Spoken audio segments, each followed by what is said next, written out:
Hello and welcome for a new episode at Mindset Mastery. I'm your host, Ahmed Asaf, and today we have an amazing guest, Henry Woodman. How are you, Henry? Good, Ahmed. Thank you for saying that. Now that's another 20 bucks I owe you. Thank you. Being an entrepreneur, it's been like a long journey for you. So, if you could tell us a little bit from your wherever you've been, because you've been in a story lost in the woods, and then you make that shift in your life. So, if you could tell us a little bit about that. Yeah, absolutely. Yeah, it's been a long and windy story of connecting the dots, but I don't think the Lost in the Woods was an entrepreneurial thing, but it was essentially an exercise in gratitude and discipline. Mhm. When I was 16, my father had convinced my brother and I and three of our friends, all teenagers, that we should go to Honduras and go into the jungles and look for a lost city. And what a great adventure that would be.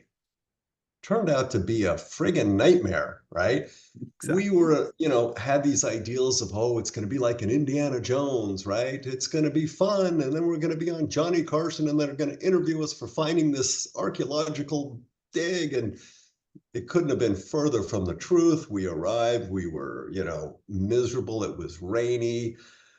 We did go into the jungles looking for this supposed lost city. The local Indians that were there didn't want to take us there because there was a legend of a violent death if you get near this, white city, right? And so after 2 months of suffering and losing our food and starving and, having a plot to kill our guide, that's a whole nother story. We came back with a deeper appreciation of every little thing: food, shelter, clothing, security. I mean, it changes the dynamic and it gives you a much greater appreciation for life. That's really amazing. And through that journey, you have learned a lot from that. And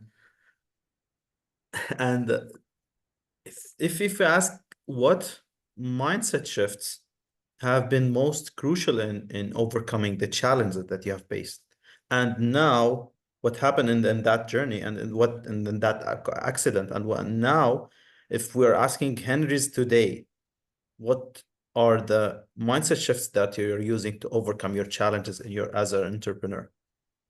Wow. Yeah, there are always challenges, let's be clear. So I don't really know that that particular thing was the thing because listen, I was a swimmer before, so I was very disciplined with my habits, right? And I think from a mind shift or a mindset perspective, it's really a matter of perseverance and discipline, right? That saying that, your thoughts create your life. It's kind of true, right? So nothing ever goes as planned. You never say, oh, listen, I'm going to go from here to there and everything's going to be, rainbows and unicorns and sunshine and all that. It's not the case. But many of those hurdles or mountains that you have to overcome generally should be a learning experience to help you get to the next level, right? And the only way that you're going to do that, well, the primary, it's not the only way. The primary way is really through, perseverance and discipline and focus, right? And I've done a lot of business ventures, not because I know what I'm doing. I may now, but I didn't then, but simply because I'm more hedonistic and opportunistic than I was sort of trying to go and make a fortune, right? I just wanted to do shit that I wanted to do or saw an opportunity. I'm like, that looks like I could do something with that, right? I'll give you an example. Yes. So I'm in college. I'm a sophomore. I'm sitting in a laundromat with a pocket full of quarters, and I'm bored out of my mind because I don't want to crack the books or study anything. And at the time, I'm addicted to Pac-Man, right?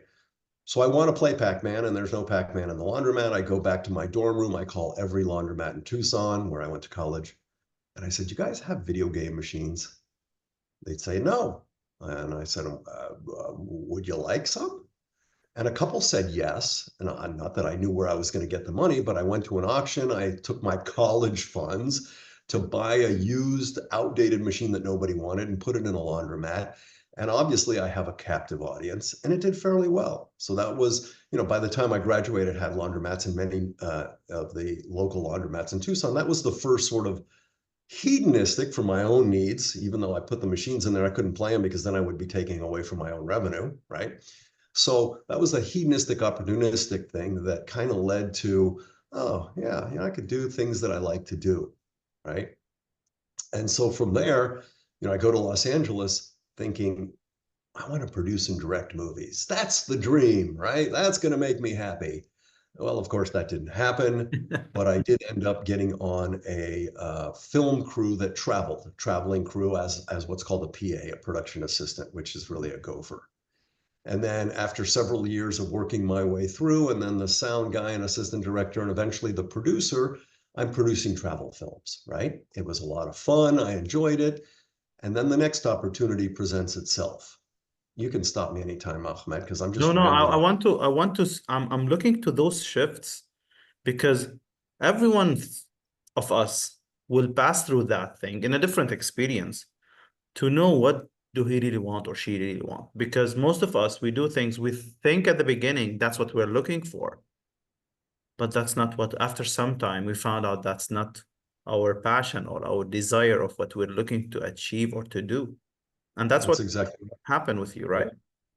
Yeah, and more so than that, not only is it, oh my God, I thought it was going to be like this fantasy, wonderful thing. And it may be in the beginning, but as it grinds on, listen, after 10 years of traveling and being on a plane almost every week, you're like, oh my God, I just want to sleep in the same bed every night, for goodness sakes. And I want to slow down and take it easy, right? So you kind of shift in your mindset, or the world shifts. You can pivot along with things. And I'll give you the next example. So I'm producing travel films. One of the things I did was produce stuff in Chile and in Latin America. Soon after, the country went from a dictatorship with Pinochet to a democracy, right? Mhm. So they added new television stations and a new TV network, which meant they needed content, right? So I'm thinking, you know what? If I don't want to travel so much, but I know TV, let's do that. I called the production company that did support services for us. And I said, listen, can you set up a meeting with this new this new television network? And they said, sure.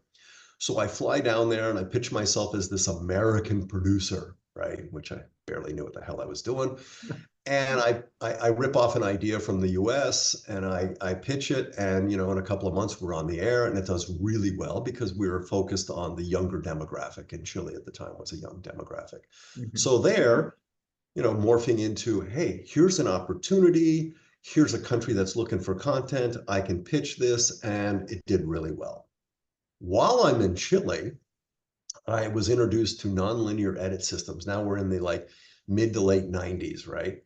And I'm like, oh my God, you can cut and paste video and move them around like a Word document. That was the coolest thing ever. Then somebody hands me a CD-ROM and said, yeah, you can look around with a virtual tour up and down and all around. And I thought, even cooler, right? So I say, you know what? I'm going to set up a company. I don't have to travel with 5 guys and 17 pieces of luggage. I can just take one camera and go around and shoot virtual tours, and I'm going to start a business like that. So I set up another business called World Travel Vision just to sell virtual tours to destinations and hotels. They Mhm. would take their CD-ROMs, they would go to, the conferences or trade shows and give away the CD-ROMs. And then around the late 90s, they start saying to me, how do we get this, virtual tour thing on this new World Wide Web thingy? I'm like, I don't know. I don't know anything about technology. Send them a CD-ROM. And they said, yeah, they don't have any standards. They don't know what to do. So I said, okay, let me see what I can do to help, right? And then we start delivering, we would produce virtual tours and we would link them to the travel sites like Expedia, Orbitz, Travelocity, and give them a link with their header and footer of a virtual tour. Then we realize, okay, and we're going to pivot again because virtual tours are nice to have, photos are need to have, and early on in the internet, photos didn't exist in the systems that had the rate and availability. Those are called GDSs, right? So we're like, okay, so there's a need to deliver photos. You got to have photos. You don't really need to have virtual tours. So we pivot again. to create a platform, a content management platform to help manage and deliver photos for hotels to all the travel sites. So, we were an overnight success after 25 years, right?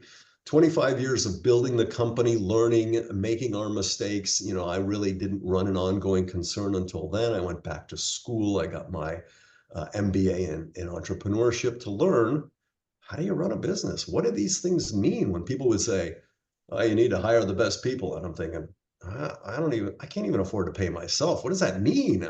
You need a culture. I'm like, I don't know what that means. You need KPIs. I'm like, what's a KPI? Right? I knew nothing. I just knew simple things that were a beginning, middle, and an end, like a production, but I didn't know the ongoing concerns and the structure of a business. So I put all those elements together. And after, like I said, almost 25 years, we built the company. And now if you go onto any travel site, you see pictures of hotels, pretty much came from my old company, which I sold. Oh my God, after that, you sold that. That's not your Right. Did I breathe? I'm sorry. I need to breathe No, again. no, that's what you're telling your story. And just today, I wrote that post on LinkedIn. And through your story, the secret was the mind. Once the mind is weak, the situation is a problem. Once the Yeah. mind is balanced, the situation is a challenge. And once the mind is strong, I mean the mindset, the situation becomes an opportunity. And you've been aware and having that hyper attention of taking any opportunities facing you, just Yeah. Yeah. taking it and having that great imagination to achieve what you really Yeah, there was also a significant amount of imposter syndrome where you felt like, holy shit, what am I? I have no idea what I'm doing. I got to really learn something, right? And want. so you go and you learn it. You're cognizant. And I would joke with people, it's the fear factor of like, listen, if this doesn't work out, I have no idea what I'm going to do. And I would tell people, listen, if this doesn't work, my next question to you will be, would you like fries with that burger? I Just mean, that was move my on. skill set, right? Just move on because here's my second question that if you could describe, because everyone have failures in his life or setbacks. So if you could give us like some failures or setbacks that you have faced and what you have learned from that. Sure. Oh my God, where do I start? At least the most three, let's say. Yeah, yeah, there's a lot of egregious ones. I mean, listen, I always say this is a good and a bad. I always say if I knew how to raise money, I would have raised money. I would have probably overspent it and bankrupted the company. So good thing for me that I had to learn to overcome the obstacles and be relatively lean and bootstrap. But the reality is in being frugal, we didn't have early on, we didn't have good legal stuff. So the contracts, we didn't really have a good handle on it. I'm not good with legal, right? Okay. Who is, unless you're an attorney? And so we got into situations where, we had one competitor at the time and they wrote some exclusive contracts. And then we had some issues with getting to the GDSs. We didn't for years, and a lot of it was a legal issue. The reality was I had mortgaged my house to pay for the employees because we had no money, right? So there were times where I look back and I'm like, wow, there's lots of things I would have done differently. But then again, had I done them differently, would I have learned from those mistakes? The answer is yes and no. I don't know. We got very lucky only because we tried to persevere. And I got to be honest, luck, this is probably the case. There's two or three things that you need. You need talent, obviously, or perseverance, but you need to prepare and you need to be lucky if you want to see opportunity, right? If you're prepared and you're not lucky, you may not see that opportunity. If you're lucky and you're not prepared, you may not see that opportunity. If you're prepared and you're lucky, you have a much better chance of getting an opportunity, which is to say, building, scaling, selling, whatever it is that you're looking to do. And one of the things too is, okay, when we figured out that we need to, really get the traction on this, we needed to, what's a culture, what's a vision, what are our KPIs, set the processes and the standards in place so that we can have a foundation that we can grow upon. Once we did all of that stuff and we listened to the client, then things started to gain traction, and then we kind of exploded. It's amazing. Listening to the client, looking for the wants is so essential to Yeah, yeah. move We on. thought we knew what they wanted, and then when our competitors started eating our lunch, we had been locked out of things for years. So we would just say to clients, "So how's it going? What are they doing that you don't like, or what can we improve on?" And when those agreements are ending, maybe you give us a chance, but what are you looking for? We really wanted to know what it was that was the pain points, right? Mhm. Amazing. So if I would ask Henry now, what or how you could be staying like having this motivation and maintain that growth mindset once facing uncertainty? I think in large part it was the discipline, and I swim, so I would swim almost every day in my lunch hour at work. Whenever I could, I would try to get some laps in for two reasons. One, gets me out of the office. Two, it clears my mind. Swimming is very sort of mental in the fact that there's nothing really exciting to look at except a black line under the pool, and there's nothing really to listen to, and I don't put earbuds in the water. And so, you got a lot of time to be mindful and think, one. And two, you come back with a renewed sort of energy. There's more blood flow to the brain. So I would come back and I wouldn't feel, because I know days that I couldn't swim because of meetings or something, I would feel miserable in the afternoon. So I think the discipline of going and doing something physical and getting out of that drudgery of the office from time to time was helpful. I also think that eventually working with a team that was very supportive. I mean, early on, we couldn't afford to pay a lot of the good people that we had. And I gave them what's called phantom stock, right? I said, listen, I like you. I know at some point we're going to sell the company, and I want you to be rewarded at that point. So I can't pay you what you're worth now, but I'm going to give you this percentage that will come to realization in the end. It also helped out because they were vested over 2 years, meaning when a company buys my company, the employees that they want have to stay there for 2 years if they want that equity money, right? That bonus, if you will, because it vests over 6 months. So every 6 months they get a tranche, like 25%, right? That way they say, look, the intellectual, the smart guys that are in the room, they're going to stay here. If we don't want them, we just get rid of them and they get the monies right away. If they leave, they forfeit the monies. So it was a win-win-win for everybody. Amazing. So what is the thing now is keeping you motivated and going forward? Yeah, and that's a really good question because I do talk to a lot of entrepreneurs now, and they all have this excitement. Oh my God, I want to retire and do Yeah. nothing and sit on the beach or play golf. And I'm like, yeah, okay. And what are you going to do in week 2 or 3? Because that, especially for somebody with ADD, is not sustainable. You need to occupy your brain. So I'm going to take you back, Ahmed. Hmm. 40 years when I left college, I went to Los Angeles thinking I was going to produce and direct movies. That did not happen, but I did buy the rights to a book. And I thought, one of these days, I'm going to publish this book and I'm going to produce a movie. Well, now the book is published, but now instead of a movie, we're developing a series for streaming on the book. The Hmm. book is called The Reincarnation of Marie. It is based on a true story where this woman, her name is Marie Barshkursaf, had between 14 and 24 written a journal. This is in the late 1800s. She died at Okay. 24. 2 years after her death, the journal is published and it becomes an international bestseller.